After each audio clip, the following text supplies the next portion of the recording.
Khairatabad RTA commissioner కార్యాలయం వద్ద ఉద్రిక్తత నెలకొంది.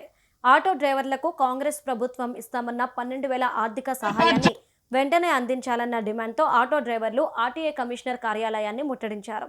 వారికి Telangana public private transport workers federation అలానే సిఐటియు హైదరాబాద్ సౌత్ జిల్లా కమిటీ మద్దతు తెలిపాయి.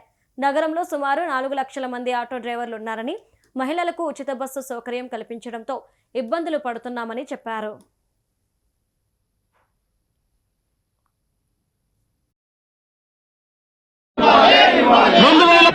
మోటార్ వెహికల్ యాక్ట్ రద్దు చేయాలి.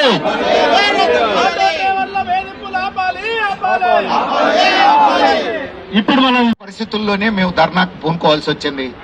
ఇప్పుడు కూడా చట్టబద్ధంగా ప్రజాస్వామ్యబద్ధంగా మేము ధర్నా చేస్తున్నాం. ఎవరికి ఇబ్బంది పెట్టట్లేం.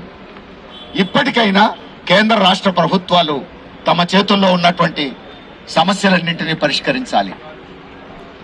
పోలీసుల వేధింపులను తక్షణం రాష్ట్ర ప్రభుత్వం ఆపించాలి.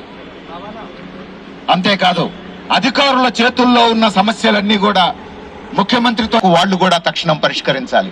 అందుకని ఈ సమస్యల్ని పదే పదే ఇప్పటికే అనేక సార్లు తెచ్చాం, ఇప్పుడు కూడా తెస్తున్నాం అధికారుల దృష్టికి, ప్రభుత్వం దృష్టికి. రానున్న రోజుల్లో వీటిని పెడచెవినబెట్టి ఇట్లనే పాలకులు మొండిగా వ్యవహరిస్తే ట్రాన్స్పోర్ట్ కార్మికులు చేతులు ముడుచుకొని కూర్చోవడానికి సిద్ధంగా లేరు, కళ్ళు మూసుకొని కూర్చోవడానికి సిద్ధంగా లేరు. గత చరిత్ర అంతా పోరాటాల చరిత్ర. కేంద్రానికి తెలుసు, రాష్ట్రానికి తెలుసు. భవిష్యత్తులో కూడా ఈ పోరాటాలను మీరు ఆపలేరు. అందుకని కార్మికుల దగ్గరికి పోతాం, కార్మికులందరినీ కలుస్తాం.